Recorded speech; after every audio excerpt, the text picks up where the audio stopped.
Hello everyone, कैसे हैं आप सभी लोग। This is Chanchal Kumar Sharma and welcome to my YouTube channel. आज के इस सेशन में हम एक बहुत ही मज़ेदार टॉपिक के ऊपर डिस्कस करने वाले हैं, बहुत ही इंपॉर्टेंट टॉपिक के ऊपर डिस्कस करने वाले हैं और वो है प्रथम विश्व युद्ध। जी हाँ, आप सभी ने कई बार इसके बारे में पढ़ा होगा। ये बात 1914 की है।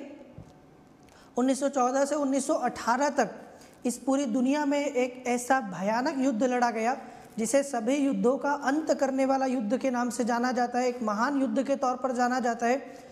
ये युद्ध इतना भयानक था कि इसमें आप देखेंगे मरने वाले सैनिकों की संख्या, दोनों ही पक्षों से मरने वाले, विजेता पक्ष हो चाहे पराजित पक्ष हो, दोनों तरफ से मरने वाले सैनिकों की संख्या करोड़ों में थी। ये तो मैं मरने वालों की आपको बता रहा हूँ। इसके अलावा घायल सैनिकों की संख्या, लापता सैनिकों की संख्या और निर्दोष मासूम नागरिकों के मरने की संख्या के बारे में तो हम अंदाज़ा ही लगा सकते हैं। तो हम लोग पहले विश्व युद्ध के बारे में आज के इस सेशन में चर्चा करने वाले हैं। बहुत कुछ है जो यहाँ से आपको मुझे बताना है, जो आपसे पूछा जाता है और जो आपको एग्ज़ाम के पॉइंट ऑफ व्यू से पता होना चाहिए। तो इससे पहले कि हम इस सेशन को स्टार्ट करें, आप सभी लोग एक बार कमेंट करके मुझे बता दें कि क्या आप मुझे सुन पा रहे हैं। सबसे पहले हम लोग ऑडियो वीडियो एक बार चेक कर लें।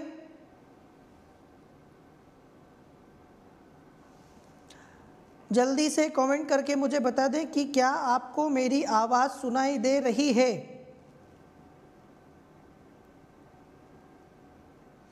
Am I audible?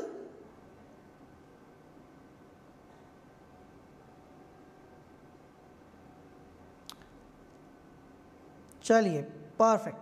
तो यदि आप मुझे सुन पा रहे हैं तो हम लोग सेशन की शुरुआत करेंगे। इससे पहले कि हम सेशन की शुरुआत करें, आप सभी लोगों से रिक्वेस्ट है कि इस सेशन को लाइक कर दें और शेयर कर दें।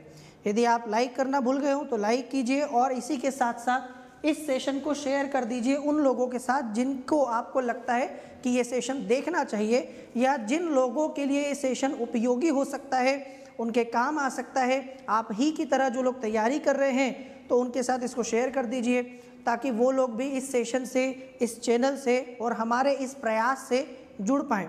तो आप सभी लोगों से निवेदन है, सेशन को लाइक करें, शेयर करें और इस चैनल को यूपीएससी विद चंचल कुमार को सब्सक्राइब करें।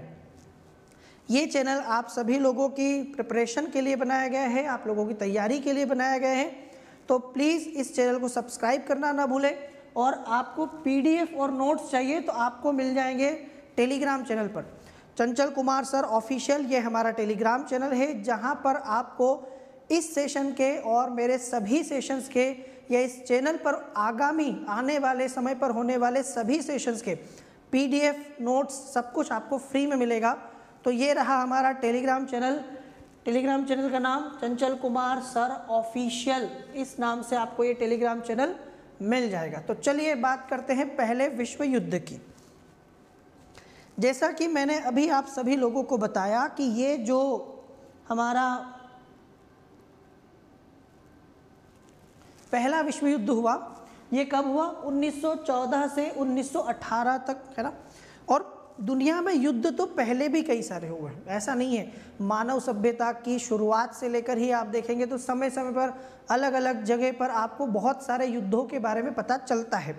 लेकिन पहली बार ऐसा हुआ कि इतने बड़े पैमाने पर कोई युद्ध लड़ा गया, इतने सारे देश जिसमें एक दूसरे के साथ गुत्थम गुत्था हो गए और इतना भयानक विनाश हुआ, इसीलिए इसको विश्व युद्ध कहा गया, है ना। आमतौर पर 2 राष्ट्र 3 राष्ट्र आपस में लड़ते हैं, आपने देखा होगा, लेकिन यहाँ पर युद्ध हुआ कई सारे देशों के बीच और इतना ये विशाल युद्ध था कि यूरोप, अफ्रीका और एशिया 3 महाद्वीपों पर यह युद्ध लड़ा गया।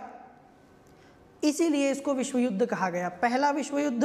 क्योंकि इसके बाद में एक और विश्व युद्ध हुआ जो इससे भी बड़ा, इससे भी भयानक था और इससे भी ज़्यादा विनाशकारी साबित हुआ और मानव सभ्यता के इतिहास में इतना बड़ा विनाश न कभी हुआ था और हम ऐसी उम्मीद करते हैं कि ना कभी होगा।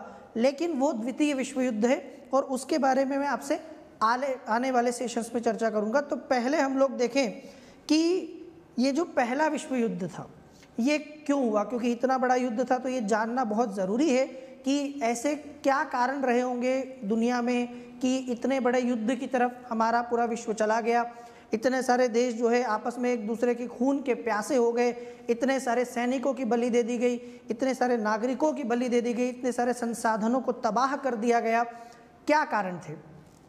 तो पहला विश्व युद्ध अपने आप में इतिहास की एक अभूतपूर्व घटना के तौर पर देखा जाता है और इस युद्ध के कारण एक नहीं है, ठीक है, इस युद्ध के कई कारण हैं और इन सभी कारणों को एक एक करके हम लोग देखेंगे और समझेंगे।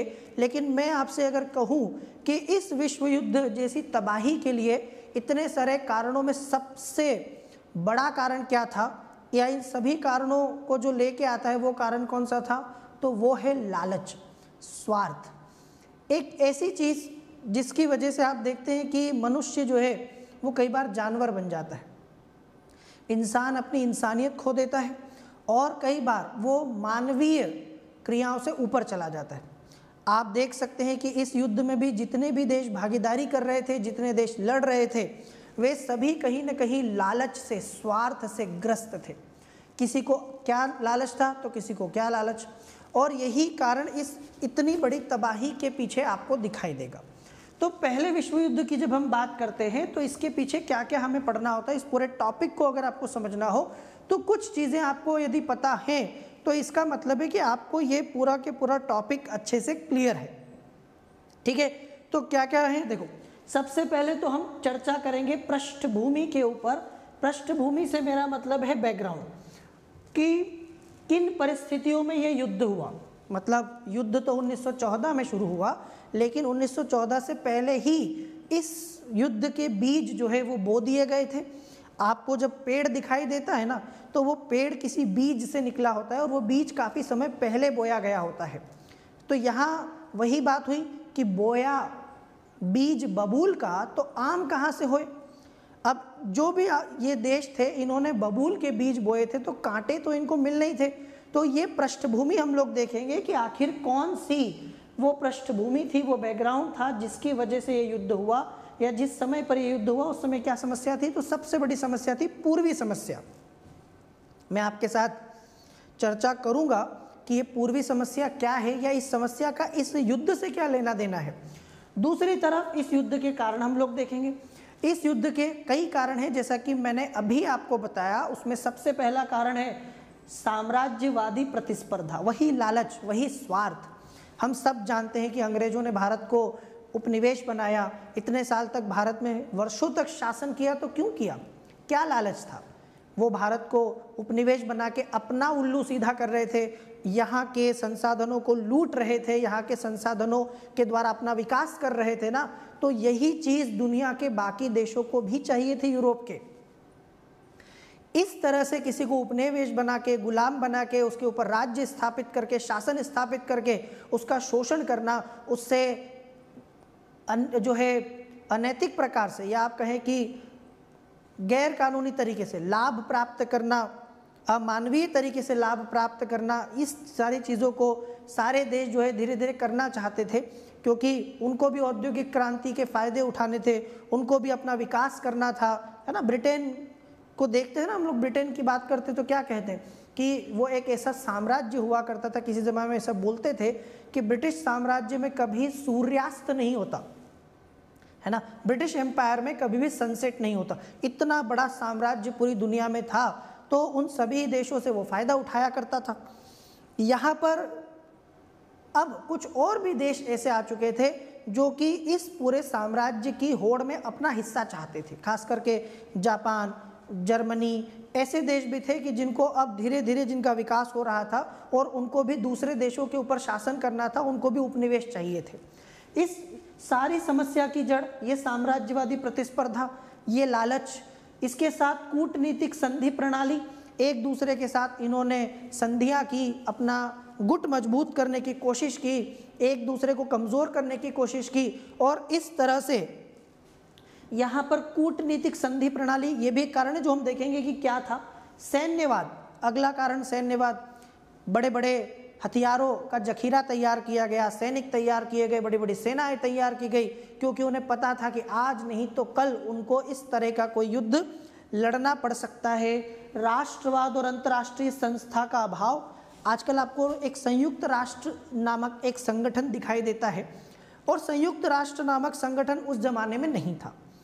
वैसे आज भी मुझे तो कभी कभी लगता है कि वो बहुत ज़्यादा प्रभावकारी नहीं है, पर कम से कम चलो तसल्ली है दिल को कि वो है ना। एक बड़ी खूबसूरत सा शेर आपने सुना होगा, हमें मालूम है जन्नत की हकीकत लेकिन खुश रहने को गालिब ये ख्याल अच्छा है। तो वैसे ही संयुक्त राष्ट्र संस्था जो हमारी संयुक्त राष्ट्र संगठन है, यूनाइटेड नेशंस ऑर्गेनाइजेशन है, ये बहुत ज़्यादा कोई काम का तो नहीं लगता कभी कभी, क्योंकि ये भी आज भी कठपुतली जैसा दिखाई देता है कुछ देशों की जिन्होंने इसके ऊपर अपना कब्जा कर रखा है एक तरीके से। आज भी बहुत ज़्यादा लोकतांत्रिक वो संगठन नहीं है, पर कम से कम है। उस समय तो था ही नहीं, और उस समय वो संगठन अगर होता तो शायद कुछ न कुछ तो करता, है ना। अब इस चीज़ को हम लोग देख सकते हैं। और अब सबसे लास्ट में तात्कालिकरण, आप लोग 1857 की क्रांति पढ़ते होंगे। 1857 की क्रांति में आपने कई सारे कारण पढ़े होंगे कि भाई अंग्रेजों ने क्या क्या नीतियां अपनाई, और उन सारे कारणों की वजह से 1857 की क्रांति हुई। पर उनके साथ जो एक सबसे बड़ी चीज़ है वो है तात्कालिक कारण, कि वो कौन सा कारण था जिसने चिंगारी दिखाई, वो कौन सा कारण था जिसने आग लगाई। भाई सब कुछ तैयार है, बारूद का ढेर, आपको सिर्फ क्या लगाना है, चिंगारी ही तो दिखाना है। तो भाई वही सारी चीज़ तो यहाँ भी है। लेकिन एक चीज़ की तात्कालिक कारण क्या था कि आप देखोगे कि किस प्रकार से जो ऑस्ट्रिया है उसके जो सिंहासन का उत्तराधिकारी है, जिसको ऑस्ट्रिया में गद्दी मिलने वाली है, वो आगे जाके इस देश का प्रमुख बनने वाला है, उस व्यक्ति की हत्या हो जाती है, उसकी पत्नी के साथ उसको मार दिया जाता है। और इस चीज़ को वो थोड़ा सा दिल पे ले लेता है, और लेना भी चाहिए। तो कहीं ना कहीं यहाँ से जो ऑस्ट्रिया और सर्बिया इनके बीच में जो मैटर हुए, उस वजह से पहला विश्व युद्ध जो है शुरू हुआ। ये तात्कालिक कारण है, हम लोग देखेंगे। फिर इसमें आपको पढ़ना होगा परिणाम। जितना बड़ा युद्ध था, जितना बड़ा ये संकट था, जितनी बड़ी ये घटना थी, उतने ही बड़े इसके परिणाम भी थे। क्योंकि इस युद्ध के परिणाम को समझना इसलिए ज़रूरी है, कहीं ना कहीं दूसरे विश्व युद्ध के बीज यहीं बोए गए। इस विश्व युद्ध के परिणामों की वजह से ही आप देखेंगे कि दूसरा विश्व युद्ध हुआ था। यदि इस विश्व युद्ध में बाद में सब कुछ न्यायपूर्वक होता, ठीक से होता, किसी के साथ अन्याय नहीं होता, तो शायद दूसरे विश्व युद्ध की जगह ही नहीं होती। पर इस युद्ध के परिणाम भी बहुत बड़े हैं, और वो भी हमें समझने हैं कि इस विश्व युद्ध के क्या क्या परिणाम रहे हैं। ठीक है, इंग्लिश में एक कहावत है, when great fall, fall is great, है ना। तो यहाँ पहले विश्व युद्ध के जो परिणाम है वो बहुत बड़े हैं। और उसके साथ हम बात करेंगे फिर सम्मेलनों की, संधियों की, इस विश्व युद्ध के बाद में, कि भाई जो भी हुआ है आगे दुनिया में ना हो। हम ऐसा कोई कोशिश करते हैं कि शांति सम्मेलन करते हैं कि दुनिया में दूसरी बार ऐसा कोई युद्ध ना हो। इसके लिए पेरिस में बाद में शांति सम्मेलन बुलाया जाता है। और उसके साथ साथ जो युद्ध हारे हुए देश थे उनके साथ संधियाँ की गई, और उन संधियों को ही एक प्रकार से जिम्मेदार ठहराया जा सकता है आगे के दूसरे विश्व युद्ध के लिए। तो हम लोग वर्साई की संधि के और सबके बारे में भी बाद में देखते हैं। तो सबसे पहले बात करते हैं पहले विश्व युद्ध का बैकग्राउंड क्या था, किन परिस्थितियों में युद्ध हुआ। तो परिस्थितियों में आप देखोगे पूर्वी समस्या, मैंने आपसे कहा था। ये पूर्वी समस्या क्या थी? ये पूर्वी समस्या जुड़ी हुई है ऑटोमन साम्राज्य से, तुर्की साम्राज्य से। आप सभी जानते हैं 15वीं शताब्दी के बाद एक बहुत बड़ा तुर्की साम्राज्य जो है स्थापित होता है, जिसे ऑटोमन साम्राज्य भी कहते हैं, जिसका अगर आप विस्तार देखें तो एशिया में, अफ्रीका में, यूरोप के कई देशों तक आपको इसका विस्तार दिखाई देगा। और इन्हीं तुर्की या ऑटोमन साम्राज्य की वजह से यूरोप को भारत तक और पूर्वी एशिया के देशों तक आने के लिए नया समुद्री रास्ता खोजना पड़ा था। आखिर क्या जरूरत थी वास्को डी गामा को कि वो यूरोप से भारत के लिए एक नया समुद्री रास्ता खोजे, और वो भारत आया तो उसने सीधा समुद्री रास्ता खोजा। ये ऑटोमन साम्राज्य एक ज़माने में बहुत शक्तिशाली था, लेकिन इस साम्राज्य के साथ समस्या ये थी कि एक तो इसका विस्तार बहुत ज़्यादा था, और इसमें जो देश आते थे वो देश बड़े अलग अलग प्रकार के थे। समझ रहे हैं? मतलब ये जो देश आपको ऑटोमन साम्राज्य में दिखेंगे, इन देशों की संस्कृति, भाषा, इनका सब कुछ अलग था।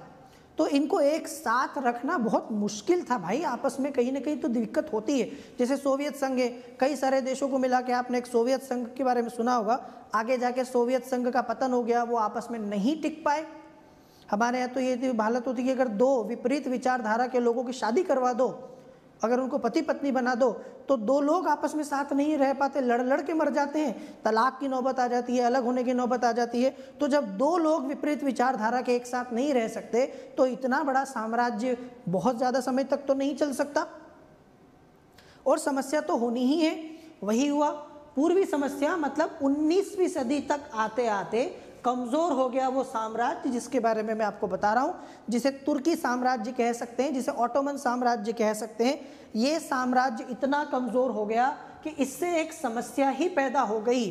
अपने आप में ये वैसा था कि कोई व्यक्ति बहुत धनवान है और बहुत ज़्यादा बलिष्ठ भी है, मतलब उस शारीरिक रूप से भी काफ़ी बलिष्ठ है।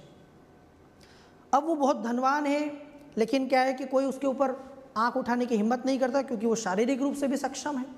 अब एक समय ऐसा आता है कि वो बीमार तो बूढ़ा तो होगा, बीमार तो होगा। अब वो बूढ़ा हो गया है, बीमार हो गया है, कमज़ोर हो गया है। अब सबको पता है कि आज नहीं तो कल इसको मरना है। लेकिन जब वो मर रहा है, वो मरीज बन गया है, तो कई लोगों के हित वहाँ पर, अब देखोगे लोगों की गिद्ध दृष्टि आपको दिखेगी। कोई इसकी संपत्ति में से फ़ायदा चाहता होगा, कोई इसकी गाड़ी चाहता होगा, कोई उसके जिंदा रहने से कुछ लाभ उठाना चाहता होगा। तो भांति भांति के जो लोग हैं वो उसके ऊपर नज़र गड़ा के रखते हैं। तो एक प्रकार से तुर्की जो साम्राज्य था वो क्या हो गया, वो कमज़ोर हो गया, वो टूटने के कगार पर आ गया और वो एक प्रकार से बीमार हो गया, और इसी को कहा गया मरीज। तुर्की जो है वो क्या बन गया, यूरोप का मरीज बन गया। और अब इस सबको आसपास के देश अंधे नहीं है, अब सब लोग जो बड़े बड़े देश थे ना, वो इससे फ़ायदा उठाने की कोशिश कर रहे हैं कि कैसे तुर्की से फ़ायदा उठाया जाए, इसके साम्राज्य से। तो इसी को पूर्वी समस्या के नाम से जाना जाता है। और ये पूर्वी समस्या अपने आप में एक अंतर्राष्ट्रीय प्रश्न के तौर पर सामने आई, क्योंकि ये एक देश का मामला नहीं था। मेरी बात आपको समझ में आ गई होगी, क्योंकि मैंने अभी आपसे कहा कि एशिया में, है ना, एशिया में, अफ्रीका में, यूरोप में कई सारे देशों के ऊपर इस साम्राज्य का अधिकार था। तो ये साम्राज्य आपको एक महाद्वीप से बाहर दिखाई देगा, एक से दूसरे, दूसरे से तीसरे महाद्वीप तक ये फैला हुआ था। 16वीं सदी में तुर्क जो है, जब उनके पास शक्ति आ रही थी, जब वो ताकतवर बन रहे थे, तो उन्होंने यूरोप के बहुत बड़े क्षेत्र पर अपना नियंत्रण स्थापित कर लिया। तो यूरोप के भी काफ़ी सारे क्षेत्र या देश इनके कब्जे में आते थे। इस साम्राज्य का क्षेत्र रोमानिया, बुल्गारिया, सर्बिया, अल्बानिया, यूनान, जिसे आप ग्रीस कहते हो, ऐसे कई यूरोपीय क्षेत्रों तक था। पर इसके साथ साथ इसमें एशिया और अफ्रीका के देश, इराक, मिस्र, सीरिया, ये भी आते थे। आप देख रहे हो, ये कोई छोटा मोटा साम्राज्य नहीं था। इसमें बहुत सारे यूरोपीय देश हैं, इसमें अफ्रीका के देश हैं, इसमें मिस्र के देश जो है, ये एशिया के देश हैं। तो ये इतने सारे अलग अलग महाद्वीपों तक फैला हुआ साम्राज्य था। अब जब तक ये मजबूत था तब तक तो कोई दिक्कत नहीं थी, लेकिन इस साम्राज्य में अलग अलग भाषा बोलने वाले लोग रहते थे। आपको तो पता ही है कि इन इलाकों में अलग अलग भाषाएं बोली जाती हैं। तो अलग अलग भाषा बोलने वाले, धर्म और जाति की जनसंख्या निवास करती थी। कोई इस्लाम को मान रहा है, कोई क्रिश्चियनिटी, ईसाईयत को मान रहा है। तो ये अलग अलग क्या करते हैं, अलग अलग धर्म और जाति को मानते थे। तो यहाँ 19वीं सदी तक आते आते जब ये साम्राज्य कमज़ोर हो गया, तो यूरोप में जो राष्ट्रवाद की भावना फैल रही थी, अब कहीं ना कहीं जब ये साम्राज्य कमज़ोर हो रहा था, तो यूरोप के उन देशों को लगा, जो इसके अधीन आते थे, कि हम अलग हो सकते हैं, हम स्वतंत्र हो सकते हैं। कहीं ना कहीं वो सपने देखने लगे। जैसे भारत इस साम्राज्य में नहीं था, लेकिन मैं भारत का उदाहरण इसलिए दे रहा हूँ क्योंकि जब आपने देखा होगा ब्रिटिश साम्राज्य कमज़ोर हुआ, जब पहला विश्व युद्ध हुआ, दूसरा विश्व युद्ध हुआ, और जब ब्रिटेन की कमर टूट गई और ब्रिटेन साम्राज्य पहले की तरह नहीं रहा, तो हमें भी तो एक आशा की किरण दिखाई कि नहीं दिखाई कि हम भी आज़ाद हो सकते हैं, अब हम स्वतंत्र हो सकते हैं, क्योंकि ब्रिटेन में अब वो दमखम नहीं है। आपने देखा होगा इस बार भारत और ऑस्ट्रेलिया का वर्ल्ड कप में फाइनल मैच हुआ, तो कई सारे लोग मान चुके थे कि भारत वर्ल्ड कप जीत जाएगा। भारत इस बार वर्ल्ड कप जो है ऑस्ट्रेलिया को हराकर फाइनल मैच जीतेगा और विश्व विजेता बनेगा। इसके कारण थे क्योंकि ऑस्ट्रेलिया की टीम पहले वाली ऑस्ट्रेलिया की तरह नहीं दिखाई दे रही थी। हमारी टीम अब पहले से काफ़ी मजबूत दिखाई दे रही थी। दूसरी तरफ ऑस्ट्रेलिया की टीम पहले वाली जो ऑस्ट्रेलिया हुआ करती थी 2003 और 2007 के आसपास वैसी नहीं थी, तो हमें लगा कि हम जीत जाएंगे। वो अलग बात है कि हम नहीं जीत पाए, कभी कभी दिन भी खराब होता है, वो दिन हमारा नहीं था। पूरे विश्व कप में अच्छा खेलने के बाद भी इंडिया फाइनल में जाके मैच हार गई। और यही चीज़ मैं आपको समझाने की कोशिश कर रहा हूँ कि कई सारे देशों को लगने लगा कि वो आज़ाद हो सकते हैं, क्योंकि तुर्की साम्राज्य में वो दमखम नहीं था, वो कमज़ोर हो गया था और वो आज़ाद होने के, स्वतंत्र होने के सपने देखने लगे। और इसमें गलत भी क्या है ना। तो ये सारे के सारे अलग अलग जाति भाषा के लोग अपने अपने देश का सपना देखने लगे। इसी क्रम में 1829 में यूनान स्वतंत्र हो गया। अब मैंने अभी आपसे कहा यूरोप के देशों पे इसका कब्जा था, उसमें से जो यूनान था 1829 में यूनान स्वतंत्र हो गया। तुर्की साम्राज्य की कमजोरी सबके सामने आ गई। अब पता चल गया कि वास्तव में तुर्की साम्राज्य कमजोर हो गया है, क्योंकि कोई भी देश अलग नहीं हो सकता था, वो अलग हो गया, स्वतंत्र हो गया। इस कमजोरी से वो क्या बन गया, यूरोप का मरीज बन गया, क्योंकि अब दूसरे देशों की नज़र भी पड़ी। कहीं ना कहीं सबको पता चल गया कि तुर्क जो है, देखो एक बात मैं आपको बता दूं कि कभी भी दुनिया में यदि आप कमज़ोर हो जाओ, कमज़ोर पड़ जाओ, या आपके साथ कोई ख़राब समय आए, तो बहुत ज़्यादा उसका प्रचार प्रसार करने की ज़रूरत नहीं है।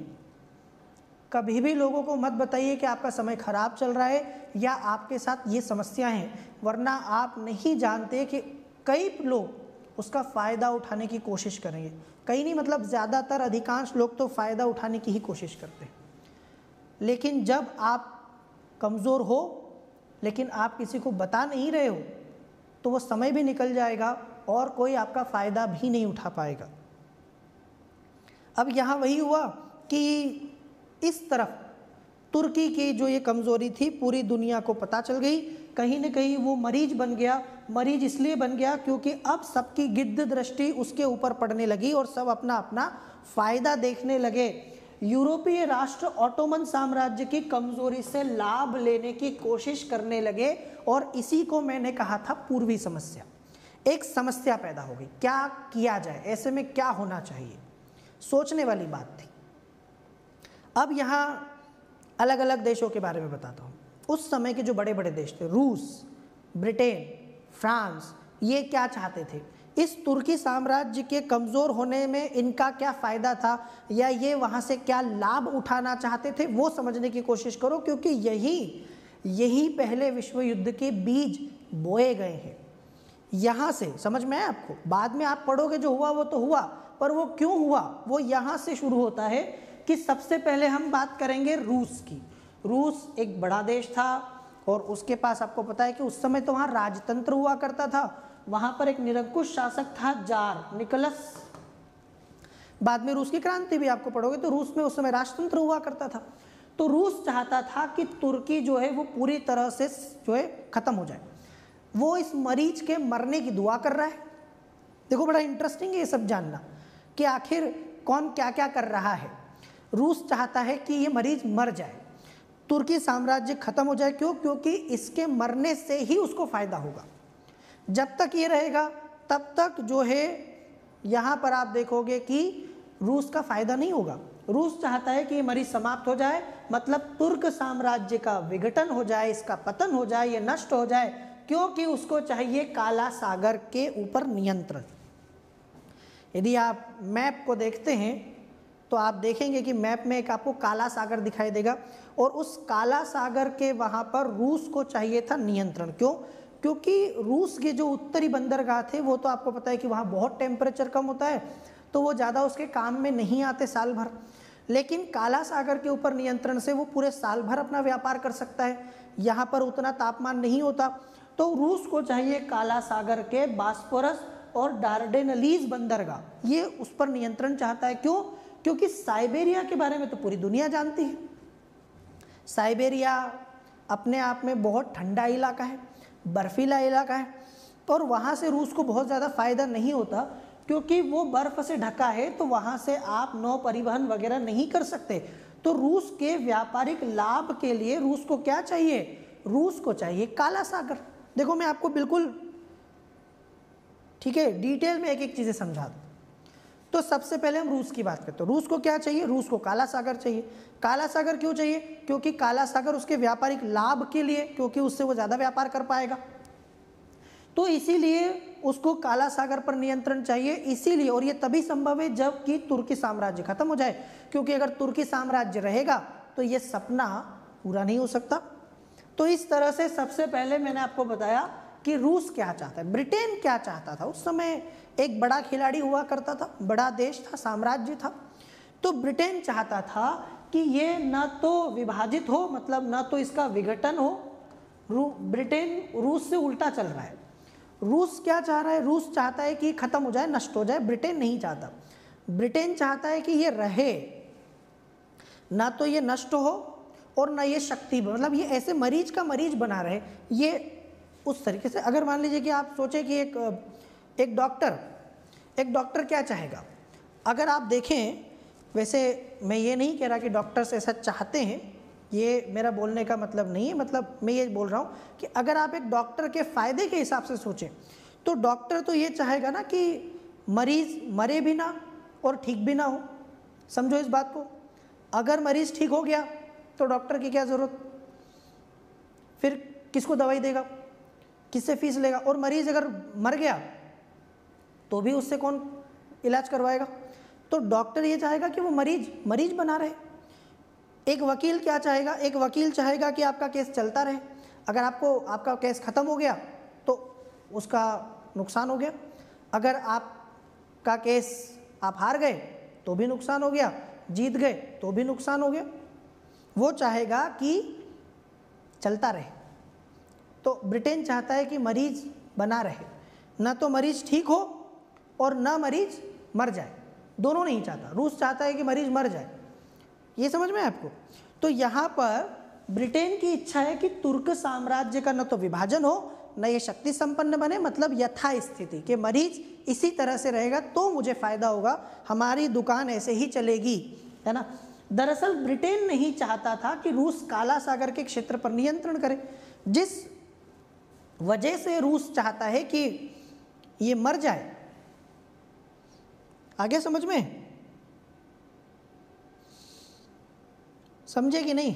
रूस किस कारण से चाहता है कि मरीज मर जाए? क्योंकि काला सागर का बंदरगाह चाहिए। वही नहीं चाहता ब्रिटेन नहीं चाहता कि ये रूस को मिल जाए, क्योंकि इससे रूस का व्यापार और बढ़ेगा। तो अगर काला सागर पर नियंत्रण हो गया तो व्यापार के माध्यम से उसके अफ्रीकी देशों के उपनिवेशों के लिए जो है रूस क्या करेगा? चुनौती प्रस्तुत करेगा। रूस का विस्तार होगा। भाई व्यापार बढ़ेगा तो पैसा आएगा, है ना। पैसा आएगा तो क्या होगा? पैसा आएगा तो विस्तार होगा। वही नहीं चाहता कि ये मेरे लिए अच्छा नहीं है। अगर रूस का विस्तार होगा तो हमारा जो है नुकसान। तो इंग्लैंड रूस के विस्तार का विरोधी है और यहाँ पर वो नहीं चाहता कि ये मरीज ना तो ठीक हो ना ये मर जाए। अगली बात करें हम दूसरे की। चलो अगली बात करते हैं ऑस्ट्रिया। काला सागर पर स्थित उन्हीं बंदरगाहों पर नियंत्रण चाहता था जिसमें रूस चाहता था। तो रूस और ऑस्ट्रिया के हित आपस में टकरा रहे हैं। रूस जो चाहता है वही चीज़ ऑस्ट्रिया को चाहिए, तो दोनों के हित टकरा रहे हैं। फ्रांस क्या चाहता है? फ्रांस चाहता है रूस की तरह कि ये मर जाए, ये मरीज मर जाए, इसका विघटन हो जाए। विघटन हो जाएगा तुर्की साम्राज्य का, तो उसका फायदा मिलेगा कैसे? मिस्र, सीरिया जो किसके पास हैं? तुर्की साम्राज्य के। तो तुर्क साम्राज्य के कुछ इलाके हमारे पास आ जाएंगे। बात समझ में आएगी नहीं आई? तुर्क साम्राज्य के कुछ इलाके हमारे पास आ जाएंगे। इसका मतलब है कि मिस्र हो गया, सीरिया हो गया, ये सब फ्रांस के पास चला जाएगा और इन क्षेत्रों में मौजूद शासकों को वो क्या करेगा? भड़का के और ये पूरे इलाके पर कब्जा कर लेगा। और वही चीज़ की वजह से वो चाहता है कि ये मरीज मर जाए। तो कहीं ना कहीं वो इसके लिए चाबी भी भरता है, इनको अलग होने के लिए प्रेरित भी करता है। अब बात करते जर्मनी की। जर्मनी उस समय नया ताज़ा जो है शक्तिशाली हुआ था, ठीक है। उस समय जर्मनी विकास कर रहा था, उसका एकीकरण, अब बिस्मार्क के नेतृत्व में एकीकरण हुआ था। तो कहीं ना कहीं जर्मनी भी अब इस पूरे दौड़ में शामिल हो चुका था। साम्राज्यवाद की या उपनिवेशों की ये जो दौड़ थी, ये जो शक्तिशाली बनने की दौड़ थी, उसमें जर्मनी भी आ गया है। जर्मनी जो है उसका प्रमुख था बिस्मार्क, जिसका नाम आपने सुना होगा। बिस्मार्क ने ये कहा कि हमें तो कोई इंटरेस्ट ही नहीं है, मतलब आप समझ रहे हो, जर्मनी की हालत नोटा वाली है, नन ऑफ द अबोव। मतलब जर्मनी को कोई फर्क नहीं पड़ता, जर्मनी को मरीज मर जाए, कल मरता हो तो आज मर जाए, और अगर जिंदा रहता है तो रहे, हमें क्या करना, हमारी बला से हमें क्या फ़र्क पड़ता है ना। मतलब ना तो इसके मरने से कोई फ़ायदा हो रहा है हमको, ना इसके ज़िंदा रहने से हमें कोई फ़ायदा हो रहा है। तो उसने क्लियर कर दिया कि यदि आप हमसे पूछो कि हम क्या चाहते हैं या हमारा क्या इंटरेस्ट है, कोई इंटरेस्ट नहीं है। समझे इस बात को कि नहीं समझे? क्या फ़र्क पड़ता है? ये वैसा ही है कि किसी अनजान व्यक्ति का कोई बेटा है वो IAS बन जाए, हमें क्या फ़र्क पड़ता है उससे? अगर वो IAS बने तो उसके घर वालों को फ़ायदा होगा, ना बने तो उसके घर वालों को दिक्कत होगी, हमें क्या फ़र्क पड़ा, हमारी ज़िंदगी में तो कोई फ़र्क नहीं पड़ने वाला। तो वैसे ही जर्मनी की हालत ऐसी थी कि वो ये कहता है कि हमें तो इस तुर्की साम्राज्य से कोई लेना देना ही नहीं है, हम तो वहाँ से आने वाली डाक को खोलते ही नहीं है। समझ रहे हो, कोई लेना देना नहीं। तो यहाँ बिस्मार्क ने कहा कि पूर्वी समस्या में हमारा कोई इंटरेस्ट नहीं है, हमारी कोई रुचि नहीं है, और यहाँ से आने वाली डाक को वह खोलता ही नहीं है। मतलब इसकी कमज़ोरी से हमें कोई फ़ायदा नहीं उठाना, ना तो हम इसकी कमज़ोरी से कोई फ़ायदा उठाना चाहते हैं, और ना ही हम चाहते हैं कि इससे कमज़ोर हो या ये इससे हमको नुकसान होगा, हमें कोई फ़र्क नहीं पड़ रहा, दोनों चीज़ें ठीक है, चलने दो जो चल रहा है, और जो होगा मंजूर है ना। चलिए, तो इस तरीके से जर्मनी का स्टैंड भी समझ में आया। अभी तक मैंने आपको बताया बिस्मार्क का मामला ये था कि बिस्मार्क थोड़ा सा इंग्लैंड के साथ जुड़ना चाहता है। जर्मनी चाहता है कि जितना इंग्लैंड के नज़दीक रहेंगे, ब्रिटेन के नज़दीक रहेंगे, उतना अच्छा है, क्योंकि इतना ही वो फ्रांस से अलग रहेगा। वो नहीं चाहता कि ब्रिटेन और फ्रांस एक हो और वो जर्मनी के लिए समस्या पैदा करे। तो इसीलिए वो ब्रिटेन को फ्रांस से अलग रखने के लिए ये सारी बातें क्यों कर रहा है? ये सारी बातें वो दरअसल इंग्लैंड को, ब्रिटेन को खुश करने के लिए कह रहा है। बस इसीलिए बिस्मार्क ने ये नीति अपनाई थी कि वो ब्रिटेन को विश्वास में लेके फ्रांस को अलग करना चाहता है, और कहीं ना कहीं जर्मनी की सुरक्षा के लिए गुट बनाना चाहता है। आपको पता है कि पहले और दूसरे विश्व युद्ध में जर्मनी को सबसे ज़्यादा दिक्कत फ्रांस से ही थी। बिल्कुल एक प्रकार से फ्रांस और जर्मनी उत्तर और दक्षिणी ध्रुव की तरह है, ठीक है। तो यहाँ भी वही हुआ कि जर्मनी के हितों की वजह से जो है वो इंग्लैंड के साथ में है, और वो कहीं ना कहीं फ्रांस को अलग करना चाहता है। जितना समय यह मेरे साथ बिताएगा उतना उससे दूर रहेगा, ठीक है। अभी तक आपको समझ में आ गया होगा सबका इंटरेस्ट। सबसे पहले हमने कहा रशिया या रूस क्या चाहता है, मरीज मर जाए। उसके बाद मैंने आपको बताया फ्रांस भी चाहता है कि ये मर जाए, क्योंकि इसका विघटन होगा, फ्रांस को फ़ायदा मिलेगा, रूस को काला सागर मिलेगा, फ्रांस को सीरिया मिलेगा, मिस्र मिलेगा। दूसरी तरफ मैंने आपको बताया ब्रिटेन चाहता है कि ये ना मरे, ये ऐसा ही रहे, क्योंकि ये जितना ऐसा ही रहेगा उतना हमारे फ़ायदे में, इसका ज़िंदा रहना हमारे फ़ायदे में है। तो ब्रिटेन का स्टैंड क्लियर है। दूसरी तरफ जर्मनी का स्टैंड मैंने आपको बताया। जर्मनी क्या चाहता है? कुछ नहीं चाहता। मतलब उससे पूछे ना कि बता मार दे कि छोड़ दे, जो तुम्हें देखना हो देखो यार, कोई फ़र्क नहीं पड़ता, है ना। तो ये वैसा ही था। तो यहाँ जर्मनी को कोई इंटरेस्ट नहीं है दोनों में से किसी भी चीज़ में। ये वैसा ही होगा कि क्रिकेट पसंद करने वाले किसी व्यक्ति से पूछो कि फुटबॉल के वर्ल्ड कप में आप क्या चाहते हो कि कौन जीते, क्या फ़र्क पड़ता है, देखता कौन है, कोई इंटरेस्ट ही नहीं है। तो कहीं ना कहीं जर्मनी का स्टैंड भी क्लियर हो गया। तो एक एक करके ये सारे के सारे जो आपके सामने मामले आ गए हैं, तो आपको समझ में आ जाएगा इस पूरे लेने देना। ऑटोमन साम्राज्य में अलग अलग राष्ट्रों की रुचि है, समझ गए आप लोग, सबका अपना अपना फायदा हो गया। यहाँ पर आगे बढ़ते हैं। अब देखो रूस ने क्या कर दिया, तुर्की पर हमला कर दिया। अब रूस ने देखा कि ये कमज़ोर हो गया है और उसे चाहिए था काला सागर, तो बस सही मौका है, हथौड़ा मार दो, है ना। लोहा गर्म होता है तो हथौड़ा मार देना चाहिए। तो वही मौके पर चौका मार दिया रूस, और रूस ने क्या किया, आक्रमण कर दिया, अटैक कर दिया तुर्की के ऊपर, क्योंकि उसको पता था कि ये पहले जैसा मामला इसके पास नहीं बचा है। तो उसे पराजित भी कर दिया, कमज़ोर था तो हरा भी दिया, और 1878 में उसके साथ सेंट स्टीफानो की संधि भी कर ली। अब रूस जो चाहता था वो हो गया, समझ गए। रूस चाहता था तुर्की के कमज़ोरी से फ़ायदा उठाना, उठा लिया। उसने आक्रमण किया, अटैक किया और उसने पराजित कर लिया, उसने उसके कुछ इलाकों पर नियंत्रण भी कर लिया। कब की बात है?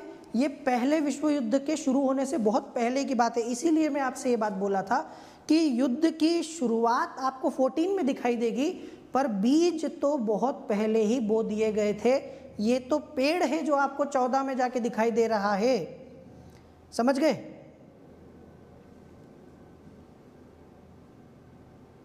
क्लियर?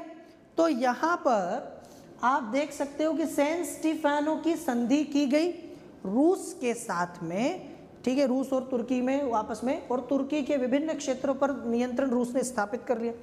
अब वही चीज कि अब रूस की सफलता जो लोग नहीं चाहते थे उनके सीने पर तो सांप लौट गया। ये वो कभी नहीं चाहते थे कि रूस जो है वो शक्तिशाली बने। रूस की इस सफलता से कई सारे देशों के पेट में दर्द होने लगा। इसमें वही ब्रिटेन जो नहीं चाहता था, क्योंकि रूस अब ताकतवर बनेगा, अब ये चुनौती देगा।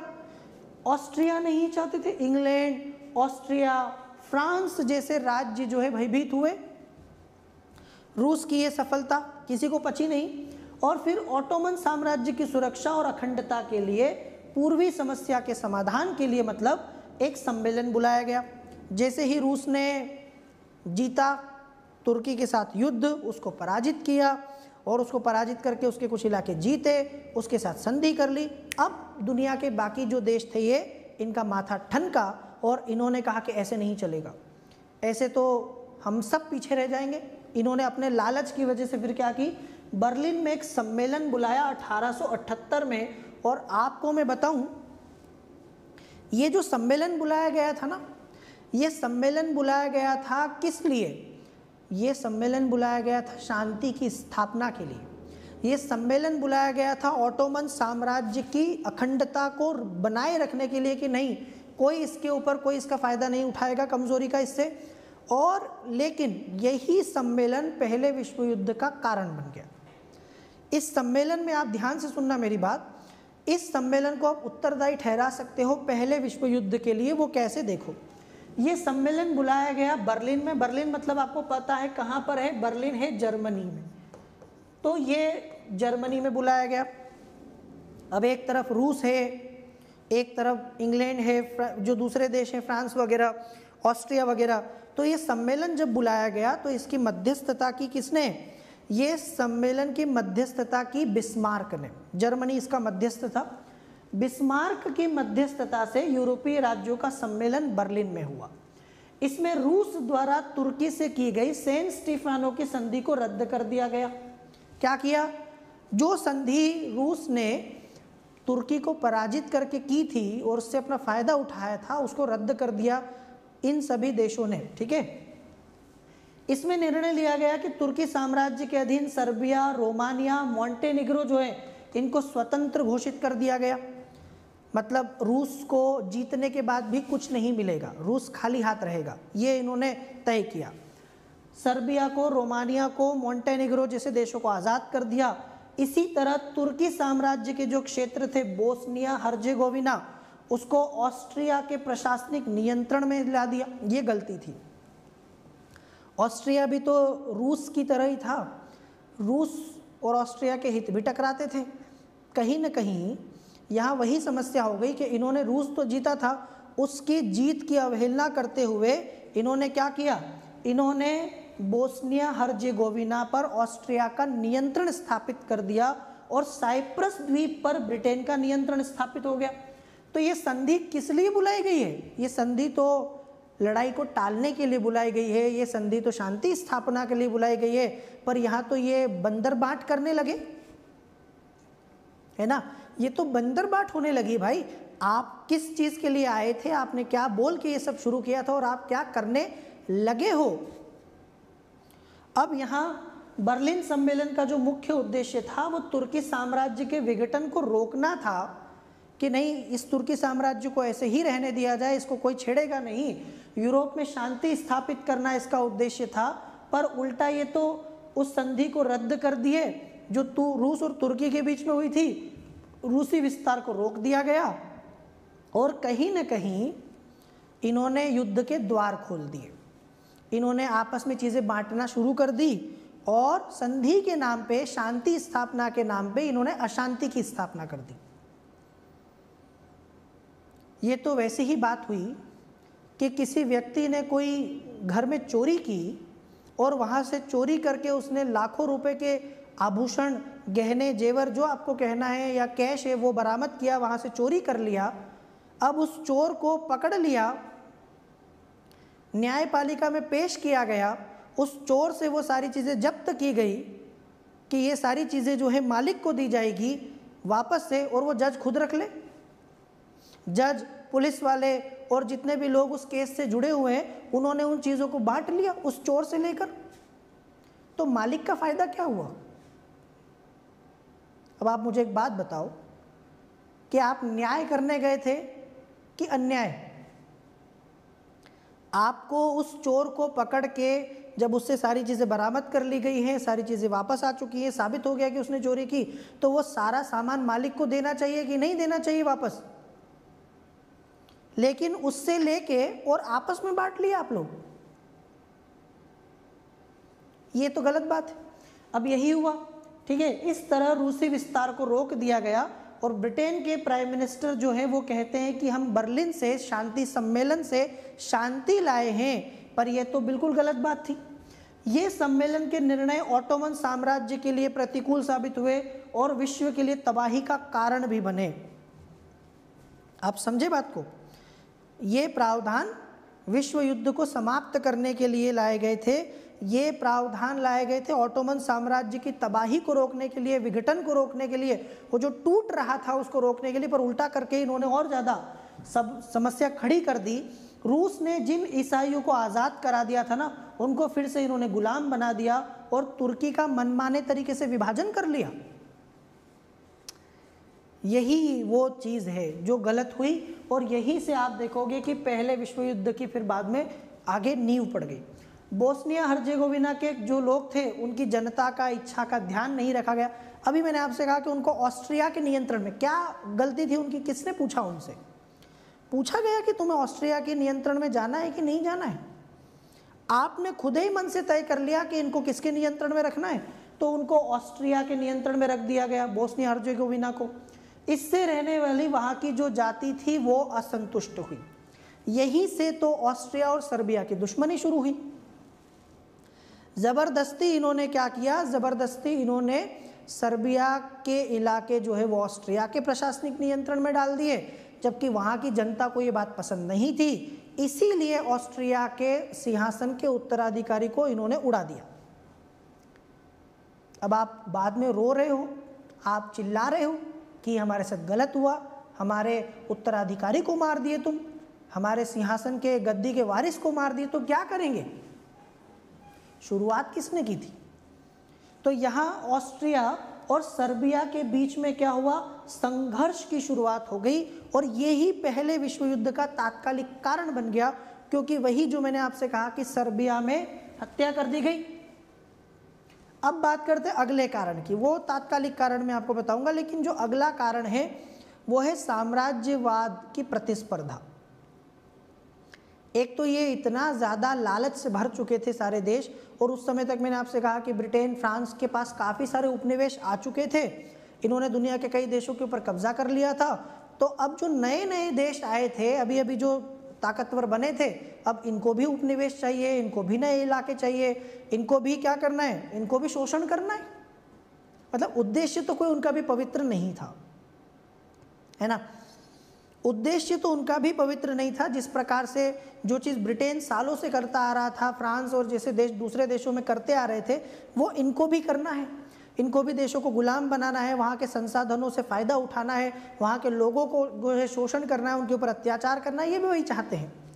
अब एक होड़ लग गई कि जिसके पास जितने ज़्यादा साम्राज्य बड़ा होगा, जितने ज़्यादा उपनिवेश होंगे, उतना फ़ायदा। तो यूरोप के कई देश, इंग्लैंड, फ्रांस, रूस जो है, इनका साम्राज्यवाद जो विस्तार था यूरोप और उसके बाहर के क्षेत्रों में हुआ था, अब ये तुर्की साम्राज्य की कमज़ोरी से फ़ायदा उठाने के लिए आपस में लड़ने लगे। एक तरफ आप देखो कि ब्रिटेन, फ्रांस, इंग्लैंड के पास जो है, ब्रिटेन, फ्रांस और रूस के पास पहले ही बहुत बड़ा साम्राज्य है, इनकी भूख खत्म नहीं हो रही, इनका लालच है कि वो बढ़ता ही जा रहा है। इनको तुर्की साम्राज्य के देश भी चाहिए। अब तुर्की साम्राज्य बटेगा, ये मतलब ये वैसी बात हो गई कि कोई व्यक्ति है जिसके पास में कोई बहुत सारी कंपनियां हैं, बहुत सारे अलग अलग देशों में कारोबार फैला हुआ है, भगवान की दया से किसी चीज़ की कमी नहीं है, लेकिन वो किसी और की कंपनी जो डूब रही है या वो घाटे में जा रही है तो उसको गलत तरीके से हड़पना चाहता है। ये गलत बात है कि जब आपके पास पहले से इतना साम्राज्य है तो आपकी भूख और ख़त्म नहीं हो रही, और दूसरी तरफ नए नए देशों को जो है, नए बड़े बड़े जो अभी नए नए ताज़े ताज़े शक्तिशाली हुए हैं, इनको तो अभी चाहिए इसी साम्राज्य, तो इन्हें और ज़्यादा चाहिए, इसलिए संघर्ष हुआ। दूसरी तरफ इटली और जर्मनी, इटली और जर्मनी जो है ना, ये अभी नए नए विकसित देश हैं, ये पहले से ताकतवर नहीं थे, तो इनके पास बहुत बड़ा साम्राज्य नहीं था, पर इनको अब क्या चाहिए, इनको भी साम्राज्यवाद की तरफ ध्यान देना इन्होंने शुरू कर दिया, और इनको भी नए नए उपनिवेश चाहिए। अब लड़ाई तो होनी है। इसी क्रम में जर्मन सम्राट विलियम केसर जो है, उन्होंने कहा कि हमें भी सूर्य के नीचे जगह चाहिए। बताओ, इनको सूर्य के नीचे जगह नहीं मिल रही है, सूर्य के नीचे जगह चाहिए से इनका मतलब ये था कि इस पूरी दुनिया में इन सारे देशों ने अपने अपने उपनिवेश बना रखे हैं, हमको भी कुछ उपनिवेश चाहिए, हमको भी कुछ देश दे दो इसे, है ना, हम भी फ़ायदा उठाएंगे, हम भी अपना विकास करेंगे, हम भी लूटेंगे। हम क्यों नहीं लूट रहे?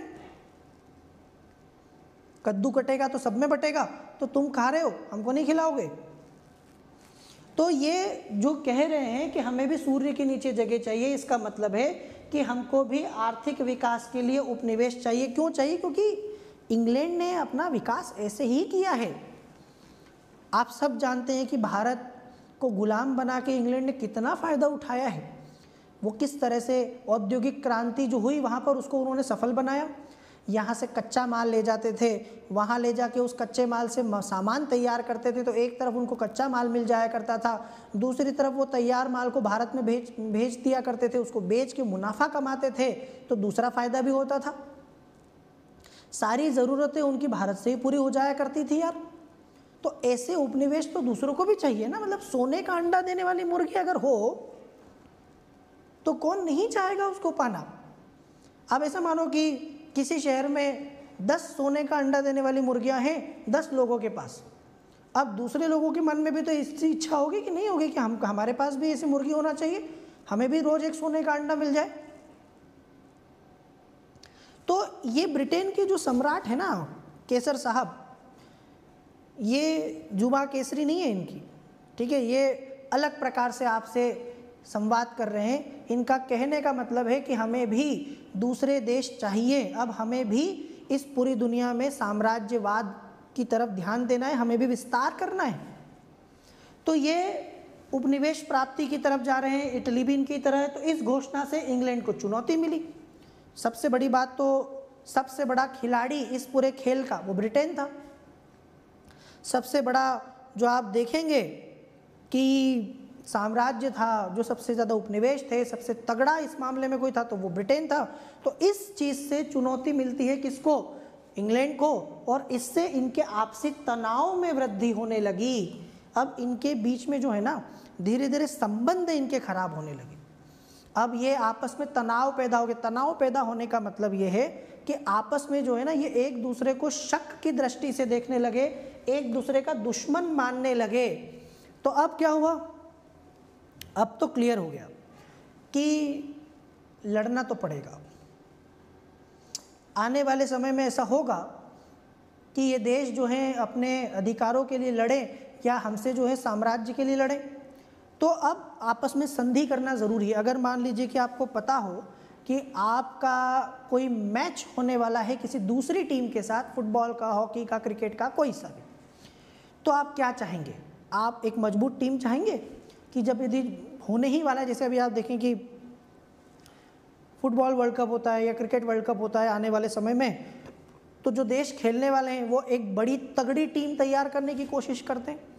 एक ऐसी टीम जो सामने वाली टीम को चुनौती दे पाए, उनके खिलाफ जो है टिक पाए या जीत हासिल कर पाए। तो आपस में अब ये टीम बनाने लगे कि कौन कौन हमारा साथ देगा किसके खिलाफ। जो कहते हैं ना दुश्मन का दुश्मन दोस्त होता है, तो जो हमारा दुश्मन है उनका भी दुश्मन है, वो हमारा दोस्त हो गया। जिन जिन देशों के हित एक जैसे हैं वो सारे एक तरफ हो जाओ, जिन जिन देशों के हित दूसरे तरीके के हैं वो सारे एक तरफ हो गए। और इन्होंने बनाना शुरू कर दी क्या, टीम गुट। और ये गुटबाजी खराब है। फ्रांस से जर्मनी की सुरक्षा करना बिस्मार्क की प्राथमिकता थी। सबसे ज़्यादा जर्मनी को मैंने आपसे कहा कि जिससे खतरा था या वो जिसको पसंद नहीं करता था वो था फ्रांस। अब इसके चक्कर में तो उन्होंने थोड़ा सा ब्रिटेन के साथ नज़दीकी बढ़ाने की भी कोशिश की, हालांकि ऐसा हो नहीं पाया। और बिस्मार्क ने यूरोपीय राज्यों से गुप्त संधियां कर ली। गुप्त संधियां मतलब चुपचाप, पता ही नहीं चले। ये प्लासी के युद्ध की बात आपको पता होगी। 1757 में प्लासी का युद्ध हुआ तो सिराजुद्दौला को पता ही नहीं था कि उसके कई सारे खिलाड़ी दूसरी टीम की तरफ से खेल रहे हैं। ऑलरेडी वो जो है युद्ध हार चुका है, बिना युद्ध के मैदान में गए, ये बात वो जानता ही नहीं था। क्यों? क्योंकि क्लाइव और मीर जाफ़र के बीच में गुप्त संधि हुई।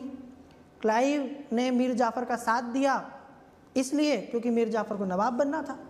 मीर जाफ़र ने क्लाइव का साथ दिया इसलिए क्योंकि उसको नवाब बनना था। और क्लाइव ने मीर जाफ़र का साथ इसलिए दिया क्योंकि उसको बंगाल से सिराजुद्दौला को हटाना था और उसकी जगह कठपुतली नवाब को बिठाना था।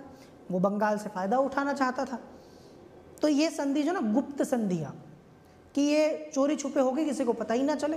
तो इसने कई सारी ऐसी संधियाँ कर ली और कोशिश की कि फ्रांस को अलग थलग कर दिया जाए। मतलब सबसे बड़ा जो कांटा है, रोड़ा है, वो फ्रांस है, उसको अलग कर दे। और यही करने के चक्कर में जो है जर्मनी ने संधियाँ कर ली। इससे यूरोप में गुटबाजी बढ़ गई। गुटबाजी आपको पता ही है ना, आपस में गुट बना लेना और साथ देना एक दूसरे का। इससे जर्मनी, इटली और ऑस्ट्रिया का एक गुट बन गया। यहाँ से आप देखो, जर्मनी और इटली दोनों को क्या चाहिए, दोनों को अपने अपने नए नए जो है उपनिवेश चाहिए, दोनों होड़ में हैं। साथ में ऑस्ट्रिया भी आ गया, तो जर्मनी, इटली और ऑस्ट्रिया को एक गुट बन गया। जवाब में फ्रांस, इंग्लैंड और रूस का एक गुट बन गया। इंग्लैंड और फ्रांस के हित आपस में एक जैसे थे, इसमें रूस भी आ गया। तो इस तरीके से फ्रांस, इंग्लैंड और रूस का एक गुट बन गया। इससे यूरोपीय राज्यों में अविश्वास और तनाव बढ़ने लगा। धीरे धीरे ये एक दूसरे के खून के प्यासे होने लगे। धीरे धीरे ये क्या हो गया, एक दूसरे को संदेह की नज़र से देखने लगे और ये युद्ध की तैयारी करने। इन्हें पता था कि युद्ध होगा। आपने पढ़ा होगा या सुना तो होगा महाभारत के बारे में। जब महाभारत का युद्ध होने वाला था, ये सब तय हो गया कि अब युद्ध होना ही है, तो दोनों पक्षों ने, पांडवों ने अपने अपने जो है साथी तलाशने शुरू किए, कौरवों ने अपने साथी तलाशने शुरू किए, कौन किसका साथ देगा। और अपने अपने दूतों को अलग अलग राजा महाराजाओं के यहाँ पर भेजा कि हमारा साथ दीजिए। कुछ राजा पांडवों के पक्ष में गए, कुछ राजा कौरवों के पक्ष में गए। इस तरह से दोनों पक्षों ने अपने अपने गुट बनाए और दोनों पक्ष जो है युद्ध लड़े। ये महाभारत का युद्ध आप सब जानते होंगे। तो इस तरीके से ये गुट बन गए और इस गुटबाजी की वजह से ही युद्ध हुआ। फिर अगला कारण है सैन्यवाद।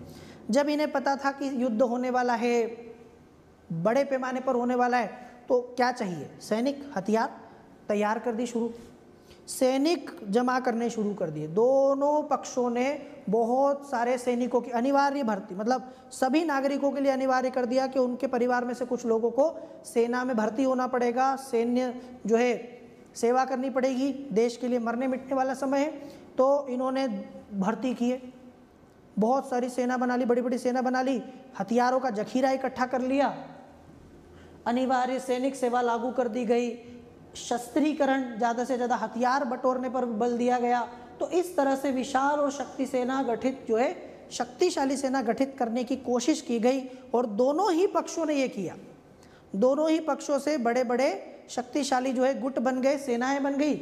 और अब राष्ट्रों ने अंतर्राष्ट्रीय समस्याओं का समाधान सेना के माध्यम से, मतलब अब ये लोग पता है किस मोड में आ गए, जिसकी लाठी उसकी भैंस वाले मोड में आ गए, कि अब वही आगे बढ़ेगा, वही जो है फायदा उठाएगा, वही अपने उद्देश्य को पूरा करेगा जिसकी सेना में दम होगा।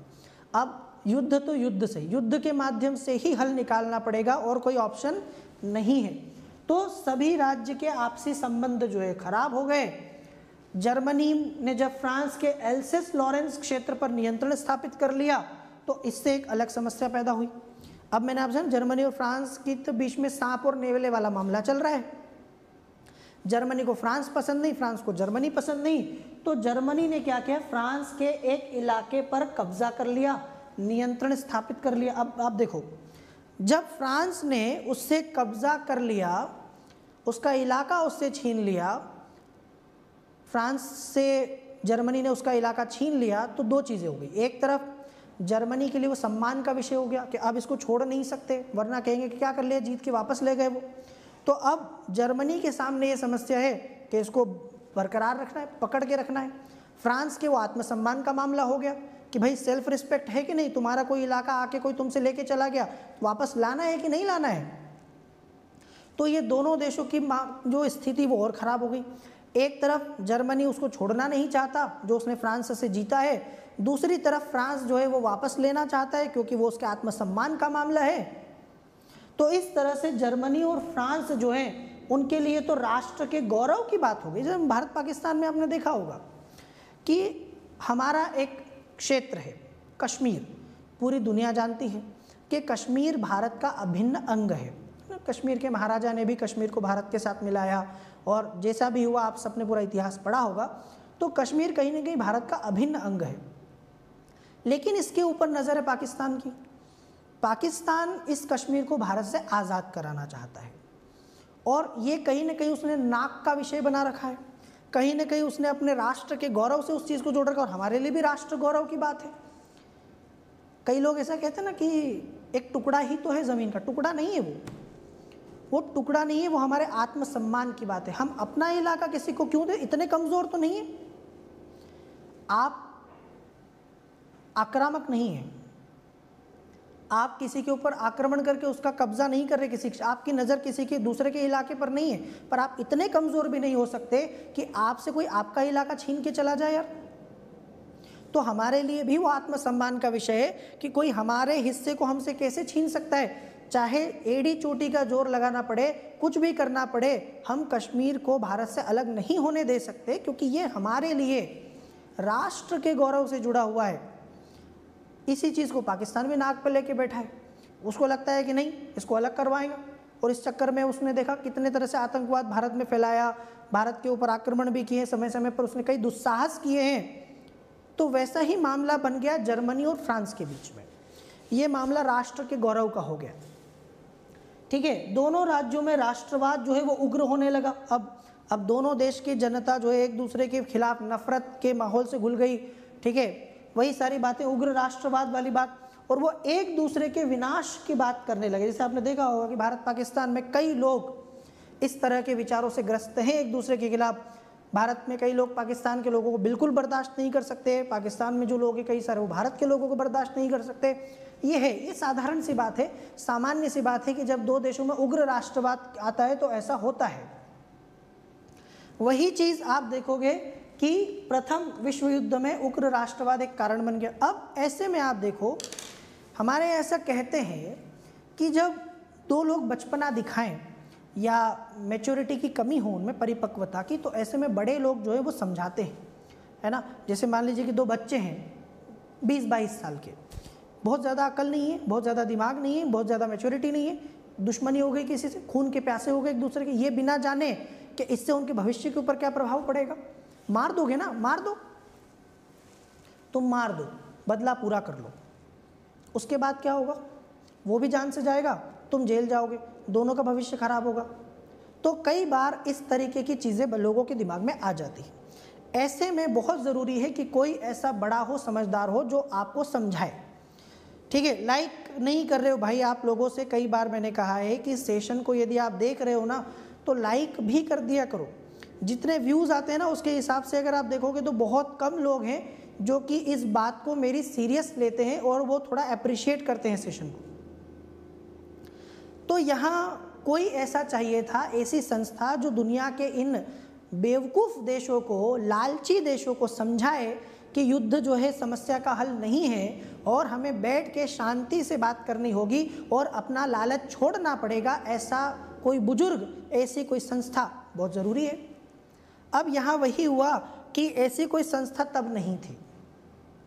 उस समय दुनिया में आप देखोगे ऐसी कोई अंतर्राष्ट्रीय व्यवस्था नहीं थी जो यूरोप की इन शक्तियों के मंसूबों को नियंत्रित करे, इनके दिमाग में पल रहे चीज़ों को रोके, ख़त्म करे और शांति की स्थापना करे। ऐसा कोई था ही नहीं, है ना। आपस में आपने देखा होगा कि घर में माता पिता नहीं होते ना, तो भाई बहन भी आपस में जो है कई बार खतरनाक तरीके से लड़ पड़ते हैं, या भाई भाई लड़ पड़ते हैं। ऐसे में कोई होना चाहिए छुड़ाने वाला, नहीं था। शांति स्थापित करने जैसा कोई मामला ही नहीं था। सभी देश अपने आप को असीमित रूप से सर्वोच्च शक्ति समझने लगे। सब देशों को लगने लगा कि हम बहुत ताकतवर हैं, हमको कोई हरा नहीं सकता, क्योंकि हमने इतने, उससे ज़्यादा हथियार हमारे पास है, बड़ी सेना हमारे पास है। और अराजकता की स्थिति पैदा हो गई। 1908 में बोस्निया हर्जेगोविना क्षेत्र पर ऑस्ट्रिया ने पूरी तरह से नियंत्रण स्थापित कर लिया। अब जिस चीज़ को लड़ रहे थे लेकर, ऑस्ट्रिया ने वही किया जिसकी उम्मीद नहीं थी या जो नहीं करना था। उसने पूरी तरह से बोस्निया हर्जेगोविना के इलाके पर कब्जा कर लिया। पहले ही वहाँ की जनता गुस्से में थी, नाराज़ थी, वो अब और नाराज़ हो गई, भड़क गई। तो यहाँ ऑस्ट्रिया ने पूरी तरह से उसके ऊपर नियंत्रण स्थापित कर लिया। और यहाँ से आता है पहले विश्व युद्ध का तात्कालिक कारण। बस युद्ध होना ही है, सज गया है, पूरा प्लेटफॉर्म, मंच तैयार है। बस ये इंतज़ार कर रहे हैं कि कोई ऐसी घटना हो कि वहाँ से चीज़ें शुरू हो जाए। अब देखो शुरुआत कैसे हुई।